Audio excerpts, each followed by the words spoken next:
Tourists are fleeing Brazil because of a cursed doll. Sounds like an exaggeration, right? But those who have crossed its path report the same thing. Whispers at night, objects moving on their own, and a constant feeling of being watched. The strangest part? This doll has been locked in a vault for years, but the occurrences have never ceased. What's behind this curse? Prepare to discover the dark story that has frightened even the most skeptical. It was 1955, a time when the simplicity of children's games contrasted with the silence of nights without electronics to distract.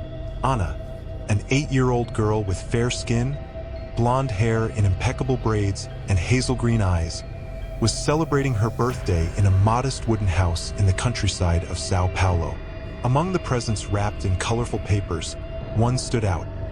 A navy blue box without a ribbon, delivered by a distant aunt whose gaze seemed to avoid direct contact with the child.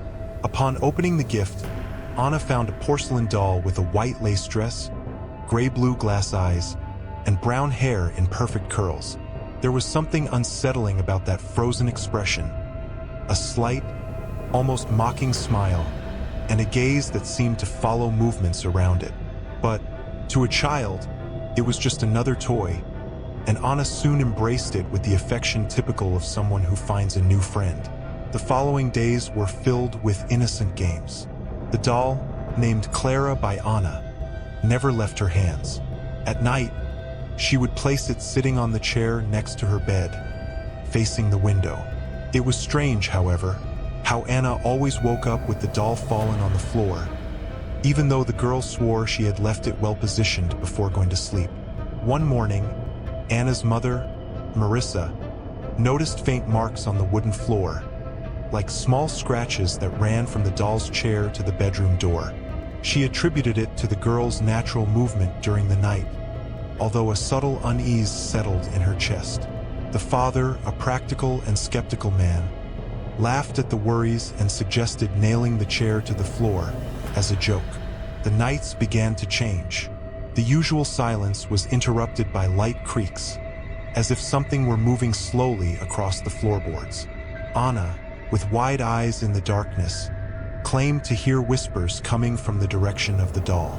At first, they were indistinct words, almost like the wind passing through the cracks in the window. But soon they became clearer murmurs, repeating her name in a cold, drawn-out tone. On a particularly cold night, Anna woke up startled, feeling a slight weight on her chest. The doll was there, lying on top of her with its eyes fixed on hers. The girl's scream echoed through the house, waking her parents, who rushed in to find her crying, clutching the sheets. The doll, however, was back on the chair, motionless, as if it had never left. From that episode on, the girl began to avoid being alone in her room. During the day, she played in the backyard, always in the sunlight, but at dusk, she insisted on sleeping in her parents' room. The dark circles under her eyes revealed sleepless nights, marked by disturbing dreams in which Clara whispered incomprehensible secrets, always ending with a muffled laugh. One afternoon, while sweeping her daughter's room, Marissa found small clumps of dirt under the doll's chair. The window was closed, and no one had brought dirt into the house. The damp smell, similar to that of a freshly dug grave, permeated the room, causing a chill that ran down her spine. The parents finally decided to store the doll in the attic, among old things and boxes of memories.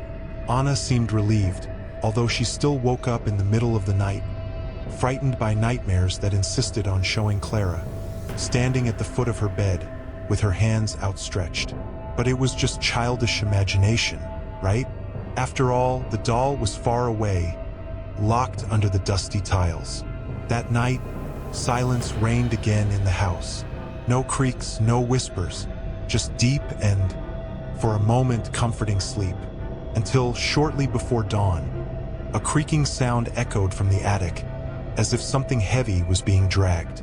And in the doorway of Anna's room, the doll was sitting, with her hands dirty with earth and a smile slightly wider than before. Anna's parents exchanged glances, trying to find a logical explanation. The father reluctantly picked up the doll and took it back to the attic, locking the door with a rusty padlock. But that night, the whispers returned, more intense, echoing through the hallways like a distant lament.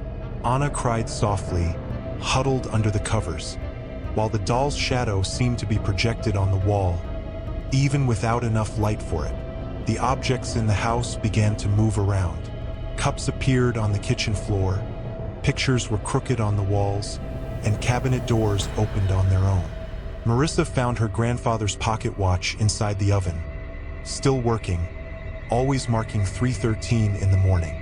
The smell of damp earth persisted, permeating even the freshly laundered clothes. Anna, increasingly pale and apathetic, began to avoid any dark corner of the house. "Clara doesn't like light," she murmured, while drawing strange figures in her school notebooks. Elongated silhouettes with empty eyes and deformed hands. When asked about the drawings, she just shook her head, in silence, as if something prevented her from speaking. One night, the father woke up to the sound of glass breaking. Upon going downstairs, he found the living room window open, the curtains swaying in the icy wind. On the floor, the doll was standing, leaning forward, as if she was about to take her first step. He kicked it away with a mixture of anger and fear, and locked all the doors and windows. The family dog, a docile and always alert mutt, began to avoid the hallway leading to Anna's room. He growled at the emptiness, with the fur on his back bristling, as if something invisible was standing right there. No one slept well in that house anymore, while the clock, punctual as always, marked 3:13. One day, upon returning from school, Anna did not find her parents in the living room as usual. Instead, she heard a faint whisper coming from the kitchen. "Come play," said the voice, cold and childish. Trembling, the girl approached and found the doll sitting at the table, with a piece of cake cut next to it, as if it were waiting for her. Marissa, exhausted and increasingly desperate, sought out a local priest, who, upon hearing the story, paled and refused to visit the house. "Some things should not be disturbed," was all he said, handing her a small, rusty crucifix. "Keep this close. It may not solve it, but maybe it will delay the inevitable."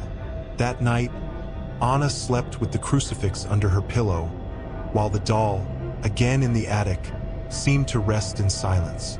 But at 3:13, like a well-adjusted clock, the crucifix fell to the floor, breaking in two, and at the foot of the bed, Clara was there with her hands outstretched.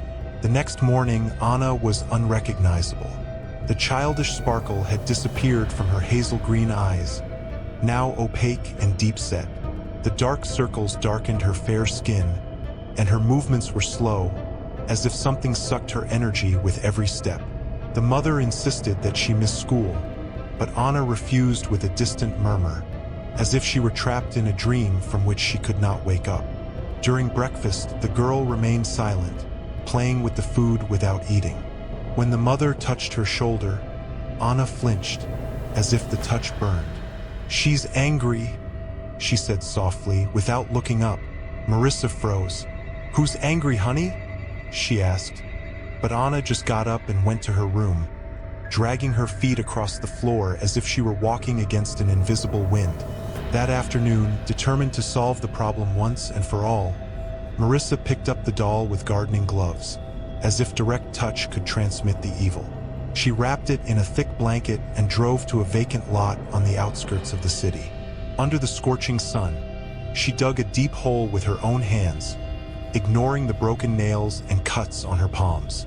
She buried Clara and stomped on the earth until it was firm. Back at the house, she felt temporary relief. Anna seemed calmer that night, falling asleep early and without whispers in her room. But at 3:13 in the morning, the clock stopped. A strong smell of damp earth invaded the house, and the sound of light footsteps echoed through the hallway. The dog began to growl at the door of Anna's room, while the doorknob turned slowly, without anyone being outside. When the parents entered the room, they found Anna sitting on the bed, trembling and pointing to the floor. There was a trail of fresh dirt leading to the doorway. And there she was, Clara, sitting with her dress torn, her hands covered in dirt, and her glass eyes fixed on the girl. The slight, mocking smile now seemed wider, almost triumphant. Despair took over the family. The father tried to burn the doll in the fireplace, but the flames simply went out as soon as they touched the fabric. They threw it in the river with stones tied around its body, but the next morning, it was back in the chair in Anna's room, with dried algae stuck in its brown curls. Anna began to weaken, losing weight rapidly. Doctors found no explanation. The girl barely spoke, except to murmur, between sleep and wakefulness. She wants to play forever. In desperation, the family decided to leave the house, moving to her grandmother's house in another city. The doll was left behind, locked in a closet with chains and padlocks. But 2 nights later, as Marissa closed the windows of the new house, she saw something in the yard under the pale moonlight. Sitting on the wet grass, Clara was there, with the same empty gaze and outstretched hands, like someone waiting for a hug. Moving to another city was not enough. The doll did not follow the house. It followed Anna. Desperate, the parents sought help outside the conventional. They found a collector of paranormal objects in a neighboring town, a middle-aged man with a stern expression and scars on his hands. He agreed to take Clara, but with a grim warning: these things cannot be destroyed, only contained, and even then, for a limited time. The collector locked the doll in a box lined with coarse salt, sealed it with wax from blessed candles, and left the next morning for an isolated warehouse. But he never reached his destination. 30 kilometers from home, the car was found overturned on the side of a deserted road. The man was unconscious, with deep scratches on his face and neck, and in the passenger seat, the box was open and empty. Anna woke up screaming that night, clinging to the sheet as if she were trying to escape something invisible. The grandmother ran to the room and found the girl sweating, with fresh scratches on her arms and legs. "She's back," Anna sobbed, trembling from head to toe. The grandmother, a religious woman, sprinkled holy water around the room, but the whispers continued, low and persistent, as if the house itself was breathing forbidden words. That same night, the phone rang. It was the police, reporting the accident with the collector. Anna's father, overcome with a mixture of fear and despair, drove to the scene and found the doll in the back seat of the car, sitting with her dress now stained with dried blood. He didn't have the courage to touch her.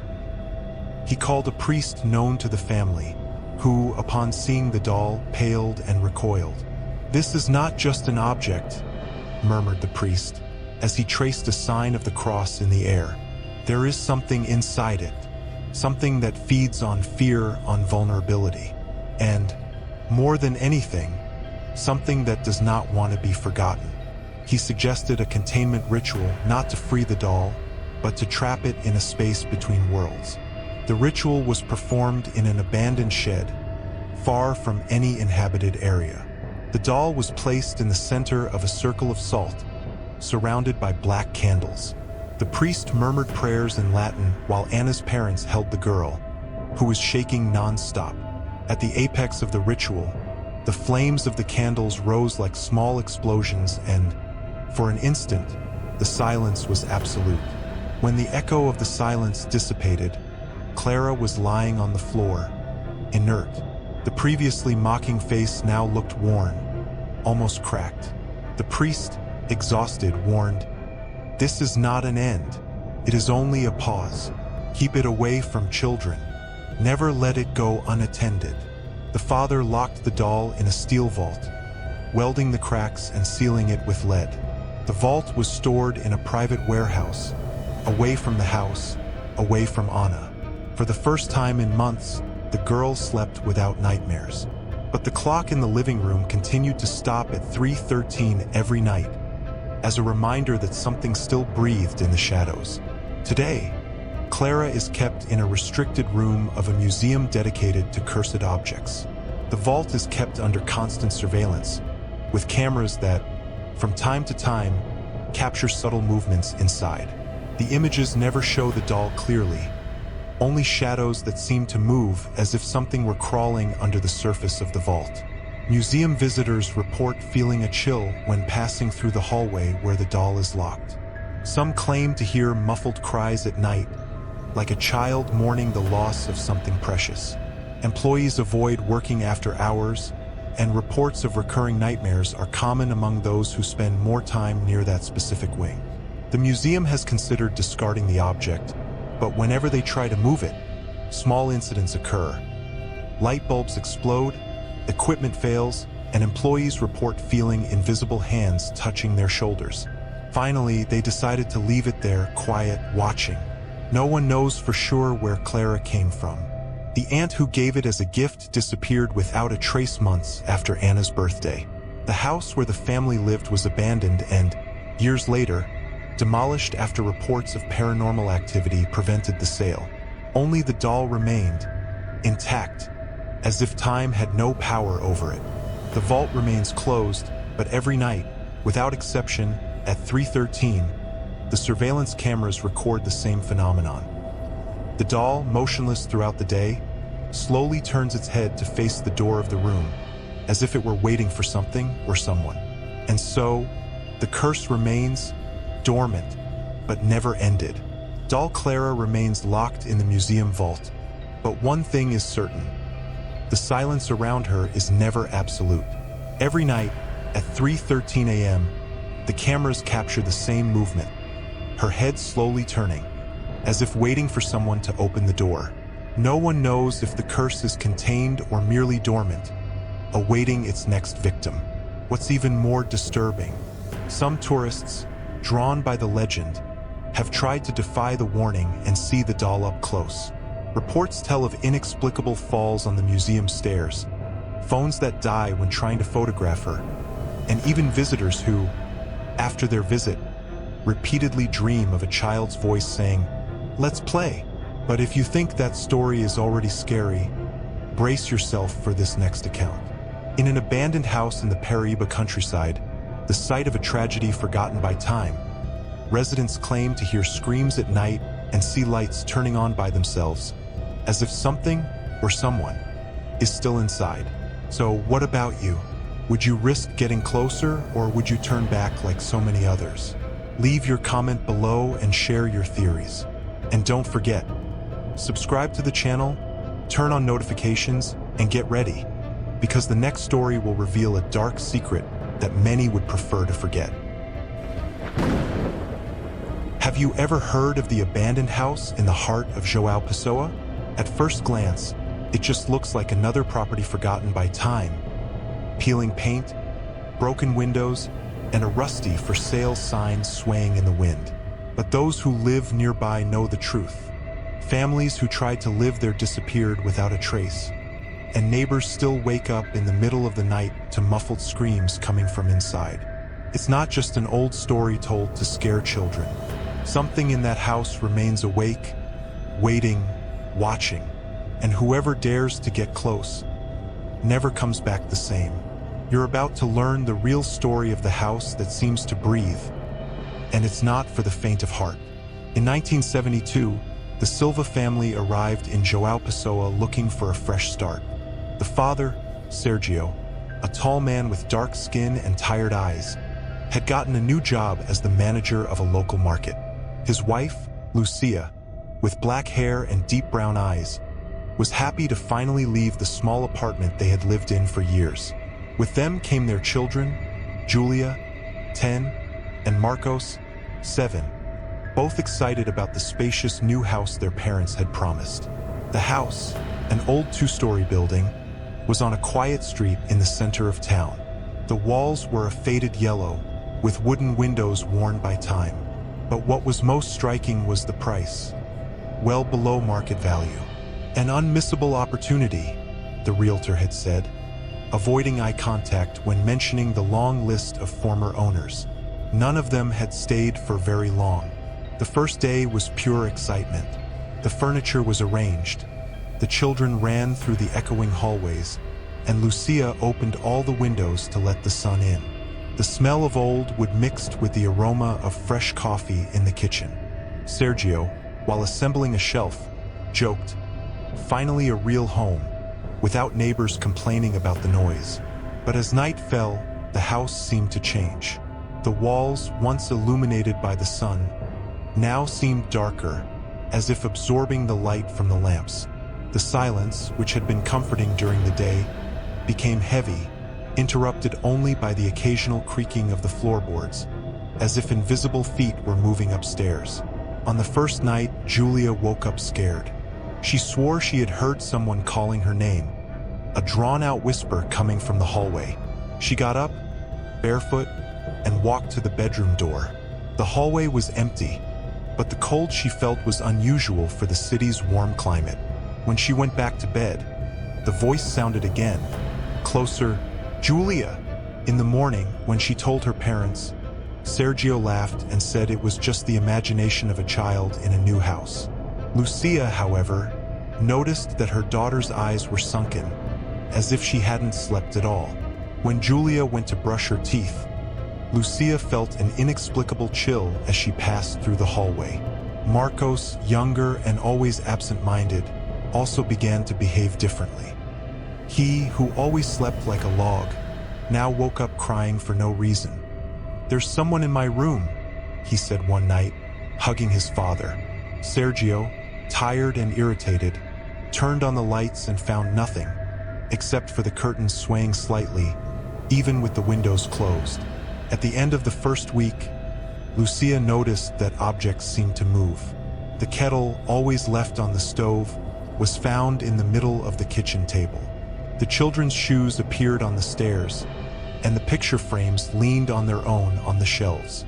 "You must be distracted," Sergio said, although he himself was beginning to feel that something was out of the ordinary.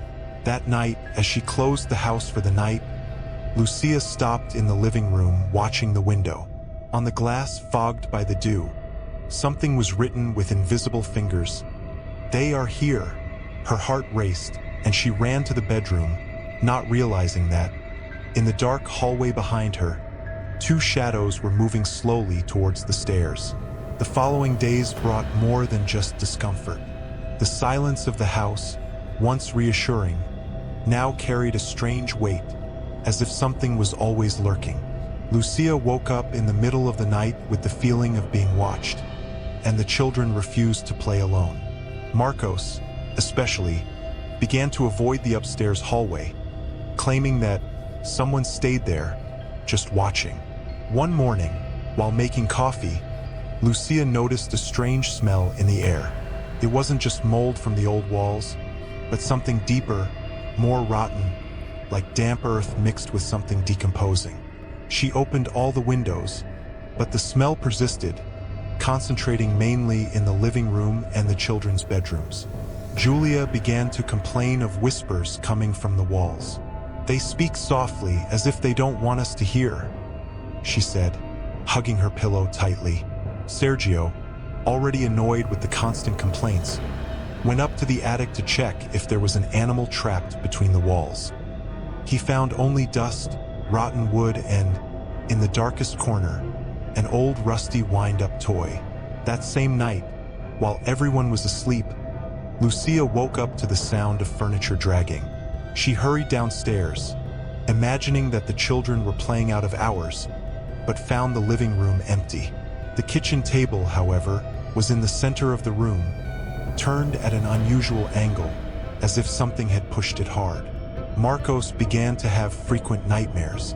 In one of them, he described being trapped in a dark basement, while voices murmured around him, promising that soon he wouldn't be alone anymore. When he woke up, he was shaking and sweating, his eyes wide as if he still saw something beyond the room illuminated by the dim lamp. Lucia tried to ignore the signs, attributing everything to the stress of the move. But when cleaning the upstairs hallway, she found dark marks on the walls, like fingers scratching the paint. She wiped them off with a damp cloth, but the marks returned the next morning, deeper and more widespread. Sergio, still skeptical, decided to install a new lock on the back door, which was often found open, even when he was sure he had locked it. During the installation, he heard a slight whisper behind him. "Do you think that will protect you?" He turned around quickly, but only saw the empty hallway, bathed in the yellowish light of the late afternoon. The following night, while the family was having dinner, the kitchen light flickered 3 times and went out completely. In the dark, the sound of footsteps echoed through the ceiling, as if someone was walking slowly through the attic. Julia dropped her fork on the plate and started to cry, while Marcos just stared at the door, motionless. Desperate, Lucia called an electrician to check the wiring. He went up to the attic and, after a few minutes of silence, came down pale. "I don't know what you have here, but the light bulbs all burned out at once. And there's something strange in the beams, like someone scratched symbols on them, but very old." That night, as she closed the windows, Lucia found another message scribbled in the dust on the glass. "They are here," but this time there was something more. Next to the words, a small childish drawing showed 4 figures holding hands, and a 5th shadow behind them, with long arms and a smile that was too wide. The putrid smell that invaded the house became part of everyday life. Lucia washed the floor, sprayed perfume around the rooms, but nothing seemed to dissipate that invisible presence. The children barely ate, and Sergio, increasingly angry, blamed tiredness and made up stories. But deep down, even he was beginning to feel that something was wrong, as if the house was breathing around him. On a rainy night, Lucia woke up to dry knocks on the walls. Tock, tock, tock. They were measured, as if someone was trying to get attention from the other side. She woke up Sergio, who grumbled, but when he got up to check, the knocks stopped.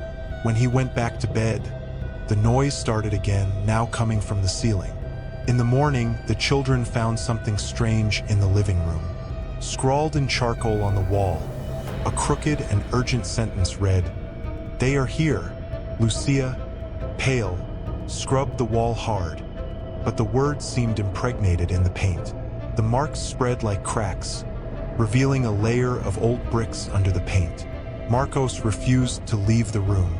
"They keep watching," he repeated, his eyes fixed on the window.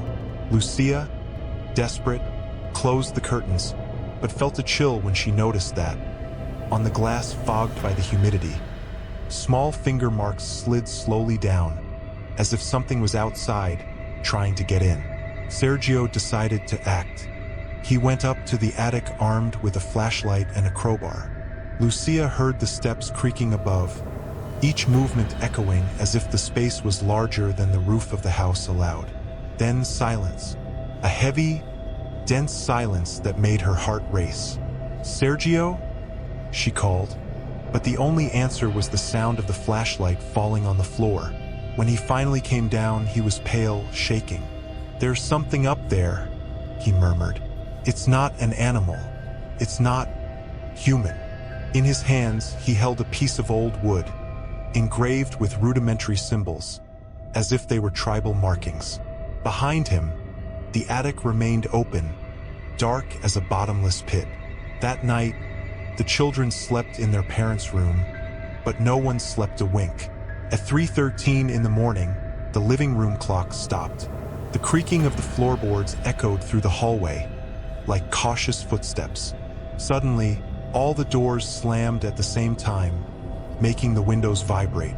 Julia screamed, pointing to the corner of the room. A shadow, darker than the darkness itself, watched in silence. The family dog, until then restless, began to bark furiously at the hallway. Sergio picked up the children, while Lucia, with trembling hands, tried to open the front door. Locked. It was as if the house had decided to keep them inside. The knocks on the walls started again, now from all sides, a frantic drumming that seemed to want to bring down the walls. Finally, the door gave way, as if something had released the lock of its own accord. The family ran outside, barefoot and in the rain, without looking back. Across the street, as they turned around, they saw the dark house, all the lights off. But in the window of the children's room, four silhouettes stood still, watching. The next morning, the house was empty. No sign of the Silva family. The neighbors, accustomed to the old stories, just commented among themselves, shaking their heads. And on the dusty glass of the window, a new message appeared overnight. Who will be next? Night fell heavily on Joao Pessoa. The sky, once clear, was taken over by dark clouds, and an icy wind, unusual for the region, blew through the cracks in the windows. Inside the house, the Silva family tried to maintain their routine, although the silence between them was more deafening than any scream. Julia drew in her notebook, but all the figures came out crooked, as if her hands trembled uncontrollably. At 10:45 p.m., the house lights flickered 3 times and went out. Sergio, with the flashlight in hand, got up to check the breaker. As he passed through the hallway, he heard a whisper coming from the children's room. "You can't stop us." He stopped for a moment, his heart beating in his chest like a disjointed drum, before running back to the living room. Lucia, frightened, held Marcos in her arms while Julia squeezed the pillow against her face. The smell of rot invaded the house again, stronger than ever, as if something was rotting under the floorboards. "Let's get out of here," said Sergio, pulling the key from the drawer. But when he tried to open the front door, the lock was jammed. The sound of footsteps echoed through the upstairs, heavy, slow, as if someone or something was walking through each room, making sure no one would escape. Suddenly, the knocks on the walls started again, now at a frantic pace, as if dozens of invisible hands were hitting the walls in unison. Julia screamed when she saw something forming in the living room mirror. A dark figure, with abnormally long arms and a wide smile, standing behind them. Sergio, without thinking, grabbed a bench and broke the nearest window. "Get out! Now!" But when he tried to pass through the shards of glass, he realized that the outside was as dark as the inside of the house. The rain began to fall, heavy, hammering the roof like impatient drumming fingers. Lucia pulled the children into the hallway, but stopped when she saw something written on the floor, in black, irregular letters. "No one leaves without paying the price." The back door slammed shut, as if something ran past there. The lights came back on for a moment, illuminating the hallway. At the end of it, the shadowy figure stood motionless, its empty eyes fixed on the family. Sergio advanced with the crowbar in his hands, but before he could get close, all the light bulbs burst at the same time, plunging the house into total darkness. Outside, the neighbors woke up to the muffled screams. Some looked out the windows, but no one dared to approach. The house seemed alive, breathing under the rain, with the windows vibrating as if they contained something about to explode. The next morning, the house was silent. The neighbors, finally gathered, called the police. When the officers broke down the door, they found the table set for dinner, the plates still full, as if the family had just gotten up. But there was no sign of Sergio, Lucia, Julia, or Marcos. The only thing that remained was a children's notebook fallen on the floor, open on a page where Julia had drawn 4 figures holding hands, and behind them a larger shadow with a smile too wide to be human. At the bottom of the page, written in shaky letters, "They took us home." The house remained empty after the disappearance of the Silva family. The authorities conducted intensive searches, but no trace was found. The local media reported the case as another urban legend fueled by popular fear. However, the neighbors knew that something much darker was at play. The house, now boarded up and chained, seemed to breathe on silent nights, as if waiting for new prey. Weeks later, the realtor responsible for the property placed a "for sale" sign on the rusty gate. No one was interested. The few curious people who approached reported feeling an abnormal cold when passing by the sidewalk, even under the intense heat of the Paraíba summer. The smell of damp earth and something rotten still lingered in the air, like a silent warning. One night, SCU Geraldo, the street's night watchman, spotted lights flickering on and off inside the house. Thinking it was a burglar, he crossed the street with his shaky flashlight. But as he got closer, the lights stopped, and the house fell into such a deep silence that even the sound of the wind seemed to disappear. He swore he heard footsteps behind him, but when he turned around, there was nothing but shadows stretched out by the streetlight. The stories multiplied. Teenagers who tried to enter through the back window came running back, pale, saying they saw faces in the walls, as if something were trapped inside the concrete. A woman walking her dog claimed the animal started growling at the house, its back hair standing on end, and, without explanation, fainted right there in front of the gate. The new owners of the real estate agency finally decided to seal all the entrances. During the work, the workers heard knocks coming from the internal walls, as if someone were trying to get out. One of them, braver than the others, put his ear to the wood and jumped back, pale, claiming to have heard a child's voice whispering, "Do you want to play too?" The Paranormal History Museum of João Pessoa included the house on its tourist map of haunted locations, but no one dared to get too close. Photos taken from a distance often had glitches like interference, and in some of them it was possible to distinguish silhouettes in the second-floor windows, for small figures and a fifth, taller one always in the background. In 1995, a group of paranormal investigators decided to enter the house in the early hours of the morning. They installed cameras in every room and started a live broadcast. For the first few hours, everything remained calm, except for occasional audio interference. But at 3:13 a.m., always at that time, the cameras failed for 13 seconds. When they came back on, the room was empty. Only the hallway camera captured something. Wet footprints on the floor, leading to the back door, which closed on its own. After that event, the authorities permanently closed the house, surrounding it with high fences. But those who pass by at night still hear knocks on the walls and, sometimes, whispers that the wind seems to carry. They are here. The residents of the street avoid walking on the side of the sidewalk where the house is located, preferring to cross to the other side, even if it means a long detour. Today, the house remains as a scar in the city's memory. The faded paint, the broken windows, and the sunken roof give the impression of a dead place. But for those who dare to watch long enough, the curtains sometimes sway, even without wind. And when looking inside, some swear they see small faces watching in silence, waiting for the right moment to call the next visitor. The for sale sign is still there, covered in dust and rust. Nobody touches it, because everyone knows that the house is not empty. It's just waiting, patiently, like something that breathes, hidden in the depths of darkness. The house is still there, motionless, like a patient predator waiting for its next prey. Those who pass nearby feel the air colder, as if something invisible is crawling along the walls. The knocks continue, the whispers persist, and the faces in the windows. Well, maybe they are just shadows, or maybe not. And you? If you were standing in front of that rusty door, would you dare to enter? Leave your comment below and share your opinion.